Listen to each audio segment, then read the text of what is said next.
warahmatullahi wabarakatuh. Waalaikumsalam warahmatullahi wabarakatuh. Nah, perkenalkan kami dari mahasiswa dan mahasiswi UIN Raden Mas Said Surakarta. Di sini kami akan sedikit mengulik budaya sejarah peradaban Islam yang ada di kota Surakarta ini. Nah, pada kesempatan kali ini saya telah ditemani oleh seorang staf dari Keraton Surakarta sendiri. Selamat siang, Mas.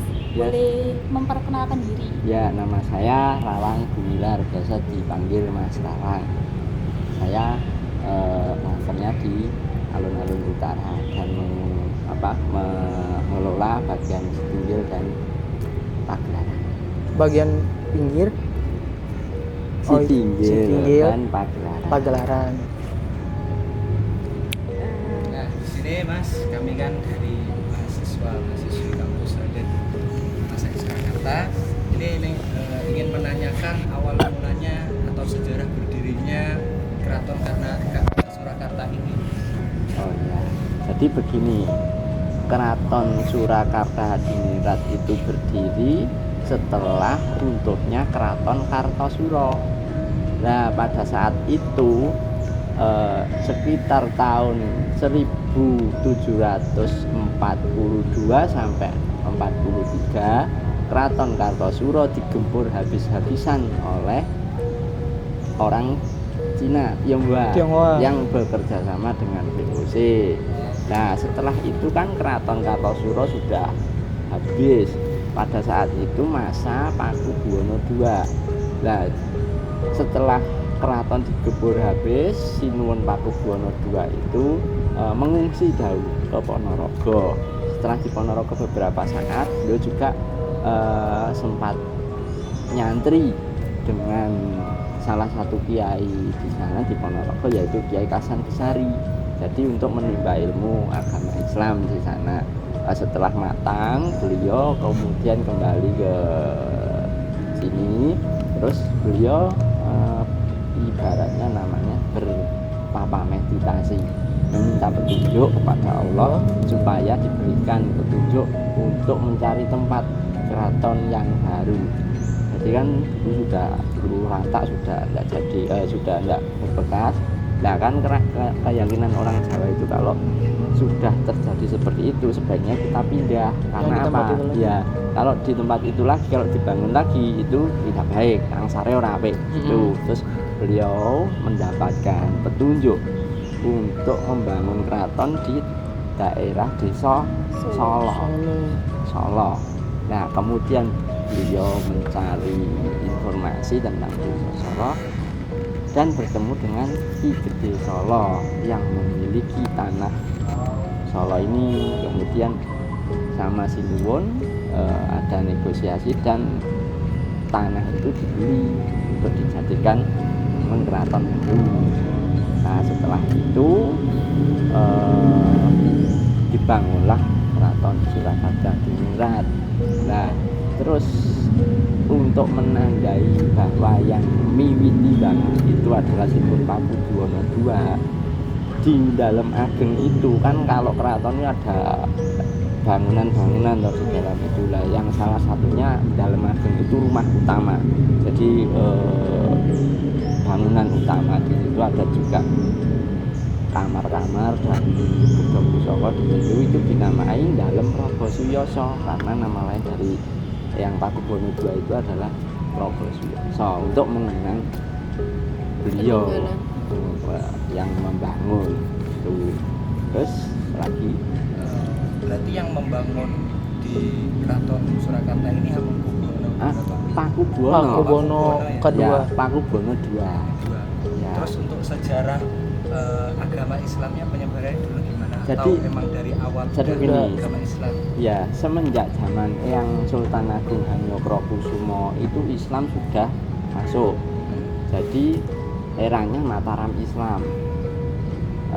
Kemudian setelah itu sampai sekarang juga kita masih kerajaannya Mataram Islam. Nah untuk siar, untuk di sini kalau kita mensiarkan agama Islam itu kebanyakan lewat gamelan dan wayang.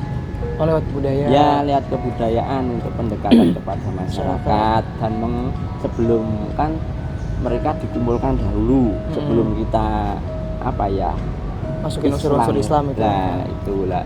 Jadi begini, seperti contohnya sekaten.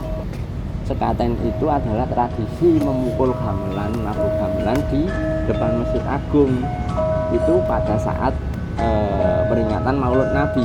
Jadi sekaten itu selain memperingati hari lahirnya Nabi Muhammad SAW, juga untuk menarik orang biar masuk pada Islam, mengumpulkan dulu terus nanti diislamkan Mendorong ke di situ Islam. ya.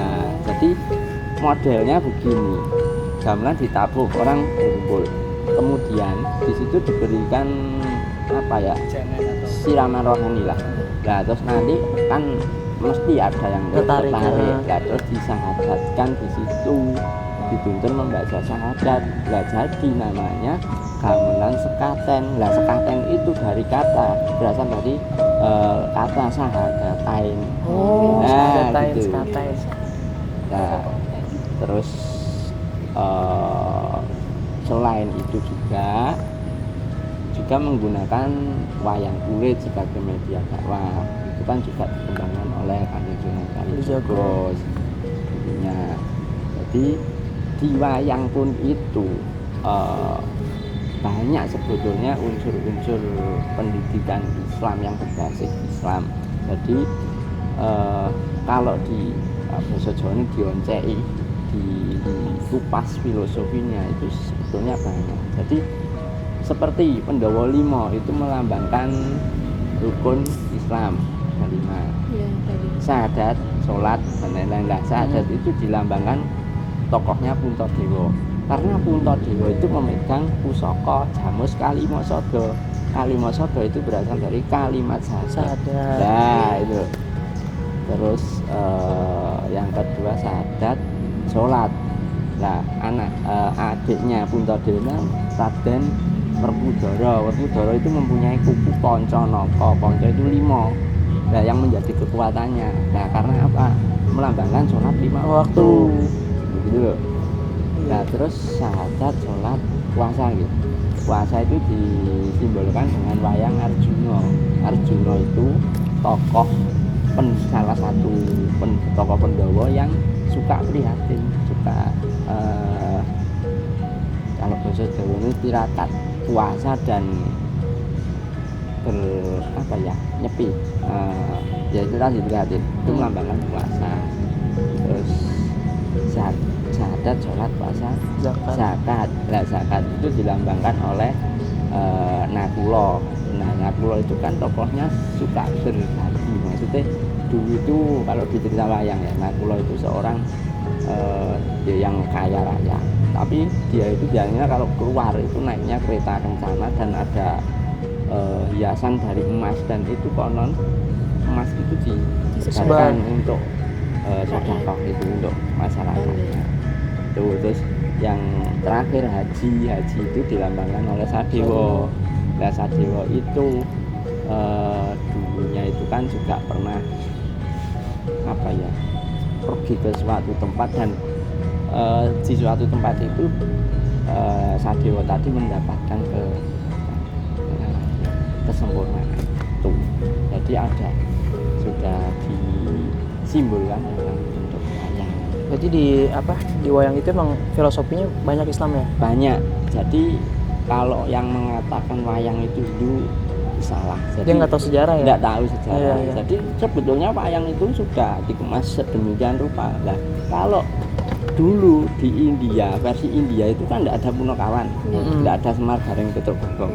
Nah kalau di Jawa kan Kanjeng Sunan Kalijaga menciptakan Semar Gareng Petruk Bagong, itu juga ada filosofinya. Terus kenapa kok Raden Janaka itu kalau dia dengan wayang itu kok mesti jam 3 itu ya, antara jam 2 jam 3 itu ada adegan perang kembang. Perang kembang itu Janaka perang melawan Cakil, Buta Cakil itu. Nah itu melambangkan kita harus pertama melambangkan kalau kita diperintahkan untuk melaksanakan sholat tahajud. Menyatakan waktu tahajud. Terus kedua, kita harus bisa melawan hawa nafsu. Jadi Arjuna itu tadi kan seorang yang suka bertapa dan lain-lain untuk mengendalikan nafsunya, hawa nafsunya. Kan cakil, terus ada wadegolo buto, itu kan melambangkan nafsu angka. Itu jadi sudah dikemas sedemikian rupa. Itu berlaku sampai sekarang. Jadi keraton itu tetap Mataram Islam. Jadi kalau gelarnya Sinuwun Pakubono kan ada Khalifatullah Saidin Panatagomo. Khalifatullah Saidin Panatagomo. Nah, untuk Panatagomonya ini tadi seorang Sinuwun juga harus bisa merangkul agama lain. Maksudnya tidak membeda-bedakan gitu. Toleransi gitu. Jadi memang kita kerajaan Islam, tapi juga kita harus bisa merangkul orang yang minoritas ya tuh, tidak ada pemusuhan tuh. Berarti emang dari awalnya keraton ini udah Islam ya? Sudah Islam karena sudah masuk era Mataram Islam. Dapat kami simpulkan isi bincang-bincang kami bersama Mas Rawang mengenai berdirinya Keraton Surakarta ini berdiri sejak tahun 1744 dibawa oleh Mangkubono II. Dan keraton ini memang sejak awal sudah menganut agama Islam karena mengikuti leluhurnya yaitu Sultan Agung Hanyokrokusumo. Dan penyebaran Islam di Keraton Surakarta ini melalui budaya diantaranya yaitu gamelan dan wayang. Nah, mungkin cukup sekian bincang-bincang kali ini bersama Mas Rawang. Terima kasih Mas Rawang telah membersamai kami dalam mengulik budaya Keraton Surakarta ini. Ya, sama-sama. Cukup sekian dari kami. Wassalamualaikum warahmatullahi wabarakatuh. Waalaikumsalam warahmatullahi wabarakatuh.